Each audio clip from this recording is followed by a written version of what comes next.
Welcome to the CapsimInbox Authoring Platform Sales Training Template Overview video. The goal of this sales project is to demonstrate some of the key elements and mechanics that go into creating an effective inbox simulation. Before we begin the walkthrough of the project, have you played through the sales template as a participant yet? Experiencing CapsimInbox as a participant is the most important tip we can share. So if you haven't already played it, please pause the video and check out the sales training template demo. It's quick, built to be digestible in 10 minutes or less. All right, now we're ready to dive into the project file. It's worth mentioning up front. Everything we're showing from the sales template is yours to use. All CapsimInbox authors have access to the project file we're showcasing. Feel free to borrow any elements, ideas, structure, content, etc., and incorporate it into your own projects going forward. Let's start with skills. We'll dive into how these are utilized more in the scoring section of this video. But for now, you can see that there are 3 skills being assessed in the sales template: decision making, sales acumen, and communication. These were recommended as key sales department skills by our internal subject matter expert. On this page, you can include as many or as few skills in your inbox as you'd like. It all depends on your evaluation goals and desired outcomes. As with many areas of the inbox authoring platform, we have included sample assets you can review and use directly in your project by clicking the link in the page description. Next, we'll jump into the scenario. This is where the author prepares the user for the inbox they're about to enter. In the sales template, the participant is taking on a specific role at a fictional company, Sales Development Manager at Right On Pen Co. The scenario page offers opportunities to begin immersing the user in the world and role that they're taking on. All the content you include here is presented prior to the participant beginning the inbox simulation. A quick logistical note. The sales template demo that you played does not include the full feature set of a completed CapsimInbox project, including the scenario content and user onboarding that we just talked about, or the post-inbox reporting, for example. To make accessing the demo as easy as possible, we provided a pared-down version of the inbox. As such, some of the project is designed to enable that fast-tracked experience, emails from the CapsimInbox administrator specifically. Thank you, and now back to the walkthrough. Characters. This is where you build out who the participants will interact with in your inbox. For the sales demo, we included a mix of company leadership, team members, and an external client. It's usually helpful to visualize these characters in some fashion for the user. Most often, we see authors utilize an organizational chart to demonstrate company structure. Inbox structure. This is a core consideration to building out your experience. Think about the challenges, interactions, or decisions that you want the user to face. Some authors start with the skills that they want to measure and flush out the story from there. Others begin with ideas about situations that they want the participant to experience, and then build an assessment based on effective and ineffective reactions to those moments. You should start with whatever helps you organize the pieces of your project, setting you up to flesh out the content and arrange the flow. In the sales training template, we built the experience around 5 situations: an order issue, a pricing request, an update to the sales pipeline, a prospect follow-up, and an inquiry about the topic of sales burnout. These topics were chosen because they created scenarios where we could effectively test the skills that we wanted to evaluate: decision-making, sales acumen, and communication. With those topics and skills in mind, we were able to map characters and interactions together and begin fleshing out the content.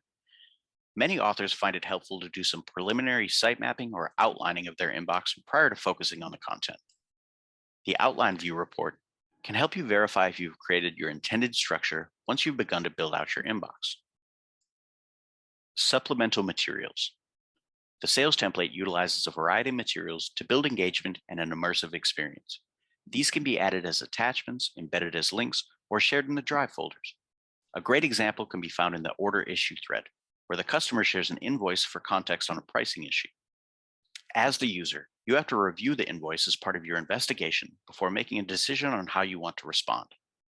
This directly replicates a real-world experience, where a sales development manager would commonly receive emails that require them to look into their files to dig up an answer. Another interesting set of attachments is shown in the interactions with the VP of Operations, Terry Hankfield. In each email that Terry sends the users, he has attached a seemingly pointless meme. And in practice, these materials don't inform any of the user's decisions. However, what the memes do add is a glimpse into who Terry is and what their relationship with him is like. In real world work environments, we're surrounded by coworkers who are goofy, surly, bubbly, frustrating, you name it. Effective inbox authors find ways to incorporate personality into their characters and build a world that feels relatable to their audience. Triggers and timing are another key mechanic to building out an effective inbox simulation. This is how authors create the decision tree and pace of the experience. Take the instant messages that come from Sean Rodriguez to start the pricing request thread, for example. He initially reaches out. Are you busy? I have a question. The user can respond in two ways, essentially, go ahead, or I'm busy now, I'll answer your question later. In reality, this is an illusion of choice. No matter what they pick, they're triggering the E4 incoming request email that's going to come from the Rodriguez character. But if they indicate they're available now, that email is sent to them quicker, and they get a reply IM that says, thanks, I'm sending over the details now. If they choose, I'm in the middle of something, can I get back to you later? The email lands in their inbox later because it has a longer delay. They get a different IM reply that says, I'll put it in an email, get back to me at your convenience. These are the small but impactful details that can make the experience all the more immersive and effective for the user. When you're experimenting with triggers and the timing of your interactions, make sure to utilize the preview experience feature. This will jump you into a demo of the inbox where you can see how it's working and make adjustments accordingly. Scoring. The last thing we wanted to demonstrate in this overview of the sales template is how the inbox scoring method can be effectively used to evaluate decisions. At the beginning of this video, we showed you the skills that this project measures, and throughout the project's interactions, these skills are evaluated based on user response. Let's look again at the Omar Day customer order issue.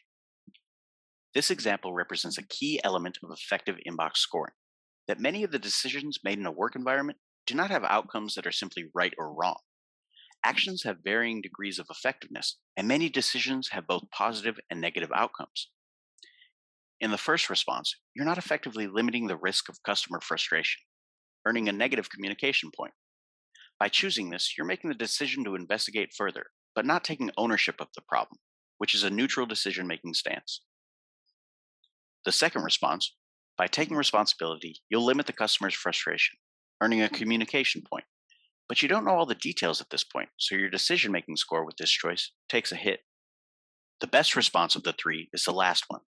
This effectively communicates to the client that they'll have a resolution while allowing yourself to gather information you don't currently have.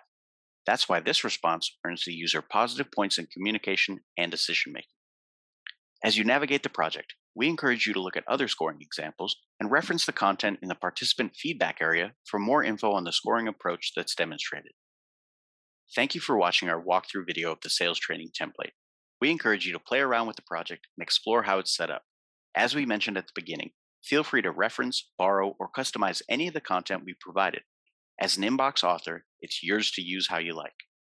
If you have any questions or would like to discuss your authoring vision, reach out to authoring@capsim.com.